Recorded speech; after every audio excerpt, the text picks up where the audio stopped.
नमस्कार, मैं पेन बाजपेयी अपने YouTube चैनल मेद पेन बाजपेयी पे आपका बहुत बहुत स्वागत करता हूं। ये क्लास एसएससी एमटीएस 2021-22 के जो एस्पिरेंट हैं जिनका टियर 2 एग्ज़ाम 6 नवंबर को लगा हुआ है, उनके लिए काफ़ी हेल्पफुल होने वाली है। जैसा कि मैंने आपसे वादा किया है कि डेली कम से कम एक आईटी की कॉपी मैं आपको ज़रूर एक्सप्लेन कराऊंगा और ज़्यादा से ज़्यादा सीएचएसएल और सीजीएल की कॉपी डिस्कस कराऊंगा, क्योंकि सीजीएल और सीएचएसएल की कॉपी से आपको इस बार ज़्यादा बेनिफिट होगा, क्योंकि आपका जो सिलेबस है वो चेंज हो गया है। यहाँ पे सीएचएसएल सीजीएल की जो कॉपी है इनमें आपको ऐसे और लेटर दोनों देखने को मिलेंगे, तो इससे आप बहुत कुछ सीख पाएंगे। तो प्रयास ये रहेगा कि सीएचएसएल और सीजीएल की ज़्यादा आईटी की कॉपी का एक्सप्लेनेशन कराया जाए। उसके अलावा एमटीएस की जो कॉपी है उनका भी मैं एक्सप्लेनेशन कराऊंगा। यहाँ पे ढेर सारी करा रखी है मैंने और भी कराऊंगा, ठीक है। लेकिन ज़्यादा फायदा जो होगा वो सीएचएसएल और सीजीएल की कॉपी से होगा। तो आज जो हम लोग कॉपी डिस्कस करने वाले हैं वो सीएचएसएल 2020 की कॉपी है आपकी, और इसमें स्टूडेंट ने जो स्कोर किया है वो 73 आउट ऑफ 100 किया है। तो 73 नंबर आउट ऑफ 100 डिस्क्रिप्टिव के एग्जाम में लाना अपने आप में बहुत बड़ी बात होती है। तो इस कॉपी का कम्प्लीटली पोस्टमार्टम करेंगे, यहाँ से आप बहुत कुछ सीखने वाले हैं। तो क्या सीखने लायक है वो चीज़ें समझना है, क्या गलतियाँ जो यहाँ पे हुई हैं वो कौन सी गलतियाँ हैं जो आपको नहीं करनी है, तो वो सारी चीज़ें आप यहाँ से सीख पाएंगे। तो इस कॉपी का कम्प्लीटली हम लोग पोस्टमार्टम करेंगे। आप लोग देख पा रहे होंगे इसने जो ऐसे में स्कोर किया वो 39 किया है और लेटर में जो स्कोर किया है वो 34 किया है। और ये जो कॉपी है वो हिंदी मीडियम की कॉपी है। तो ये जो पहला पेज है इसको बहुत अच्छे तरीके से आपको भरने की ज़रूरत है, ठीक है। तो जो भी डिटेल है जैसे कि रोल नंबर है और सिग्नेचर है, लेफ्ट हैंड थंब है, ये सब आपको बहुत अच्छे तरीके से भरने की ज़रूरत है। और उसके अलावा जो भी बच्चे जो एमटीएस वाले बच्चे हैं उनको मैं एक सलाह देना चाहता हूँ कि रिज़ल्ट का वेट मत करिए। मैंने एक वीडियो बना के आपको बताया था, पहले भी बताया था। बस यही कहना चाहता हूँ कि 6 नवंबर को एग्ज़ाम है और इस बार ढेर सारे बच्चे धराशायी होंगे। टियर 2 एग्ज़ाम में मुश्किल होगा उनके लिए, क्योंकि 45 मिनट टाइम मिल रहा है और ऐसे और लेटर आपको दोनों लिखने हैं। पहले क्या होता था कि लेटर लिख के आपका काम चल जाता था, अब ऐसा नहीं होगा। अगर ऐसे नहीं अच्छा कर पाए तो लेटर में फिर दिक्कत हो जाएगी, हो सकता है क्वालिफाइंग मार्क्स भी ना ले आ पाओ, और जो मार्किंग है वो काफ़ी टाइट होगी। तो करना क्या है, अभी से प्रिपरेशन स्टार्ट कर दो और लिखने की प्रैक्टिस करो। और अगर आप इस एग्ज़ाम को 100% क्वालिफाई करना चाहते हो तो आज ही हमारा complete tier 2 PDF plus video course join कर सकते हैं। इसमें सारा कंटेंट आपको मिलेगा, वीडियोज़, आरटीआई की कॉपी, और डेली प्रैक्टिस हम लोग कर रहे हैं और ये प्रैक्टिस टिल एग्ज़ाम चलने वाली है।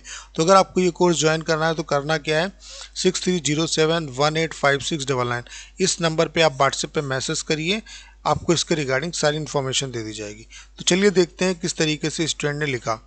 तो आप लोगों को पता होगा कि 2020 में जो टॉपिक आया था सीएचएसएल 2020 में, वो आया था महानगर में रहने के लाभ और हानि, the advantage and disadvantage of living in metro city. तो सबसे पहले मैंने आपको कई बार बताया कि अगर आपको ऐसे अच्छा करना है तो सबसे पहले टॉपिक को आप 2 से 3 बार पढ़िए। अगर नहीं समझ में आता है तो ज़्यादा बार पढ़िए। तो यहाँ पे जो मैं समझ पा रहा हूँ वो ये है कि महानगर में रहने के लाभ और हानि। तो इंट्रोडक्शन में क्या आप बताएंगे, जो पूरा ऐसे है उसको 3 पार्ट में तोड़ना है। इंट्रोडक्शन, फिर आपका मेन बॉडी आता है और फिर आता है आपका कंक्लूजन। तो इंट्रोडक्शन में आप बताएंगे महानगर के बारे में, महानगर मतलब कोई शहर कब महानगर बनता है, उसके लिए क्या क्राइटेरिया है, तो ये चीज़ें आप एक्सप्लेन करेंगे।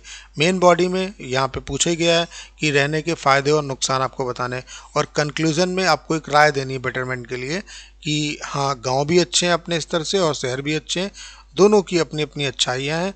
तो वो अपना सजेशन दे सकते हैं कि और बेटरमेंट के लिए क्या हो सकता है। तो अगर इतना एक्सप्लेन करेंगे, देखो आपको बहुत ये ज़रूरी नहीं कि आप फैक्ट्स डालो, आप कोटेशन डालो, रैंकिंग का डाटा डालो।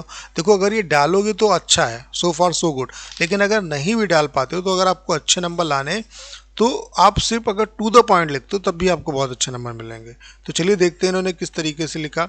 आवश्यकता ही विकास की जननी होती है, यह कथन महानगर की स्थापना को सटीकता से प्रमाणित करता है। जब लोगों ने विकास के रफ्तार को तेज किया तो उन्होंने अपनी ज़रूरत के हिसाब से महानगरों की स्थापना की, लेकिन लोग भूल गए कि हर एक चीज़ के एक सकारात्मक तो दूसरा नकारात्मक पहलू होता है। महानगर का सकारात्मक प्रभाव, देखो ये अपने पॉइंट पे आ गए।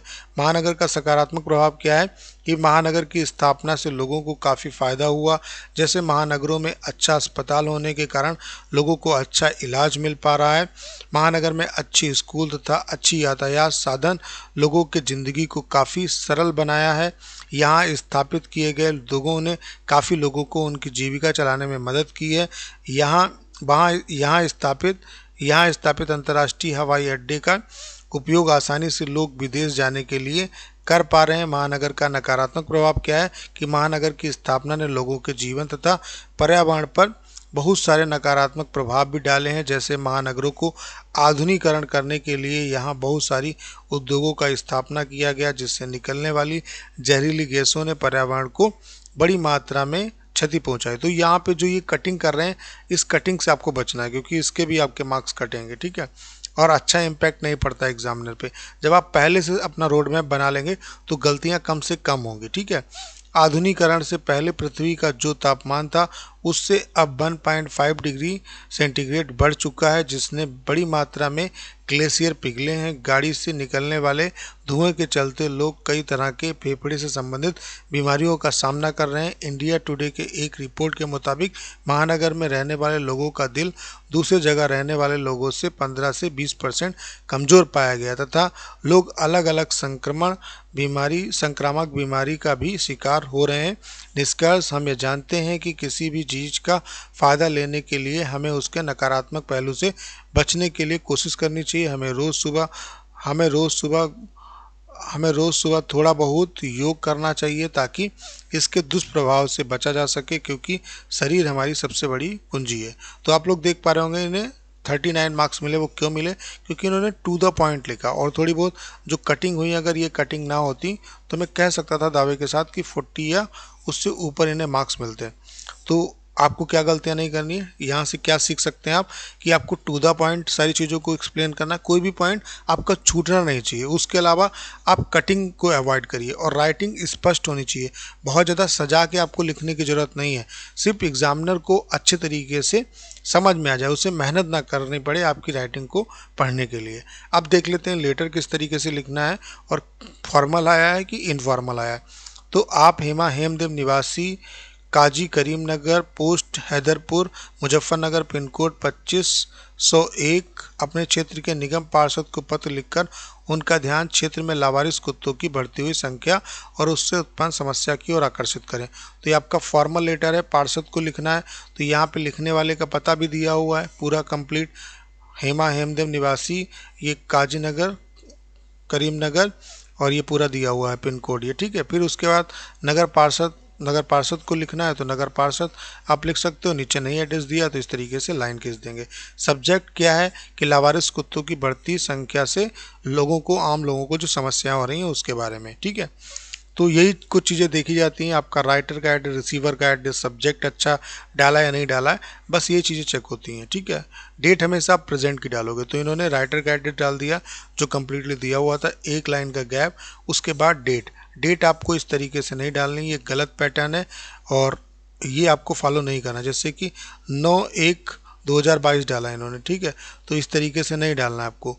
जैसे 9/1/2022 का मतलब 9 जनवरी 2022, इस तरीके से आपको डालना है, ठीक है। जबकि मे भी आपका एग्ज़ाम 9 फरवरी को हुआ था, ठीक है, जहाँ तक मुझे याद है। तो ये डेट इन्होंने थोड़ी गलत लिखी है, तो इसकी वजह से भी यूएफएम लग सकता था। ये खुशकिस्मत है कि इन पे यूएफएम नहीं लगा। डेट हमेशा आप प्रेजेंट की डालोगे।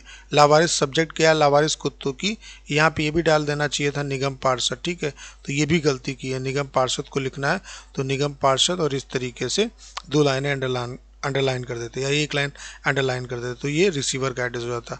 फिर विषय क्या है, लावारिस कुत्तों की बढ़ती हुई संख्या और उससे उत्पन्न समस्या का निवारण, ठीक है। उसके बाद महोदय, मुजफ्फरनगर निगम पार्षद, तो जो भी आपको डालना है, जैसे इसको आप इधर उधर कर सकते हो, कोई दिक्कत नहीं है, लेकिन जो भी लिखेंगे, जो इस टाइम पे लेटर लिखे जा रहे हैं, सारा कुछ इधर आता है, ऐसा नहीं कि आप गैप देख लिखो, ठीक है। तो मुजफ्फरनगर पार्षद, हमारे क्षेत्र में कुत्तों की जनसंख्या, इन्होंने इस तरीके से मतलब इसको यहाँ पे इस तरीके से एडजस्ट किया, थोड़ा सा गलत पैटर्न है, तो इस चीज़ को आपको इम्प्रूव करना है। कुत्तों की जनसंख्या दिन पर दिन बढ़ती जा रही है, जो साथ साथ लोगों के लिए कई सारी समस्या खड़ी कर रही है। कुत्तों से फैलने वाले जीवाणु युक्त बीमारी लोगों को काफ़ी परेशान कर रही है। लोगों द्वारा कुत्तों के काटे जाने की समस्या भी सामने आ रही है।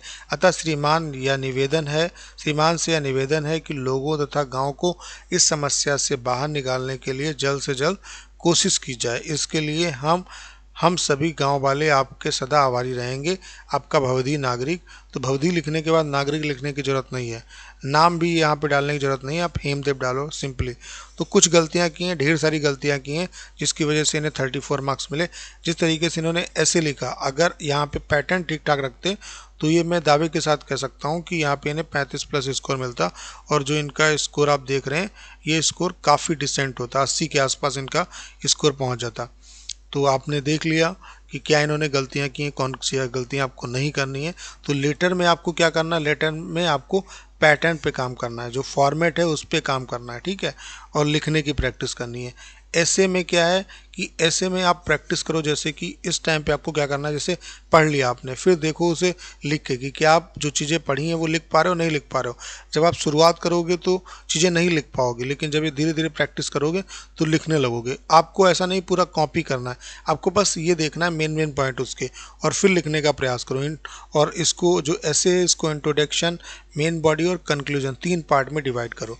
तो ज़रूरी आपके लिए क्या है कि प्रैक्टिस, प्रैक्टिस बहुत ज़रूरी है, क्योंकि 45 मिनट में आपको दोनों बाइंड अप करने हैं। ऐसे 250 वर्ड में लिखना है, लेटर 150 वर्ड में लिखना है। तो ये कम नहीं है, और 45 मिनट ही टाइम आपको मिलेगा। तो इसके लिए अभी से मेहनत करना स्टार्ट कर दो, और हमारा आप कोर्स भी ज्वाइन कर सकते हो। अब इस कोर्स में फ़ायदा क्या होगा, इसमें आपको जितना भी पढ़ने वाला कंटेंट है वो सब मिलेगा, जैसे कि 100 प्लस लेटर सेलेक्टेड, चाहे वो कॉमन टॉपिक क्यों है, करेंट टॉपिक क्यों, उसके अलावा 100 प्लस लेटर, ठीक है, ऐसे 100 प्लस लेटर, ठीक है, 100 प्लस लेटर मिलेंगे, 100 प्लस ऐसे मिलेंगे, ठीक है। उसके अलावा आपको ढेर सारे वीडियोस मिलेंगे, 70 प्लस आरटीआई की कॉपी, और डेली हम लोग प्रैक्टिस कर रहे हैं। अब यहाँ पे डेली प्रैक्टिस से फ़ायदा क्या होगा, आपकी कॉपी चेक होगी, आपको मार्क्स मिलेंगे। जैसे कि फॉर एग्जांपल 100 बच्चे जुड़े हुए हैं, तो उसमें से 15 से 20 जो सभी को सेम टॉपिक मिलता है, तो 15 से 20 जो बेस्ट कॉपी होती हैं उनको हम अगले दिन टेलीग्राम पे डालते हैं। तो वहाँ से आप सीख पाओगे कि आपने क्या गलती की और आपको क्या नहीं करना चाहिए। तो अगर आपको ये कोर्स ज्वाइन करना है तो करना क्या है, 6307185699, इस नंबर पे आप व्हाट्सएप पे मैसेज करिए, आपको इसके रिगार्डिंग सारी इन्फॉर्मेशन दे दी जाएगी। तो उम्मीद करता हूँ कि अगर आपने इस क्लास को पूरा देखा होगा तो बहुत कुछ आप यहाँ से सीख के जा रहे होंगे। आपको करना क्या है, इसको ज़्यादा शेयर करना है। उसके अलावा अगर आप चैनल पर नए हैं और आपने अभी तक इसे सब्सक्राइब नहीं किया है तो प्लीज़ चैनल को सब्सक्राइब करना मत भूलिएगा।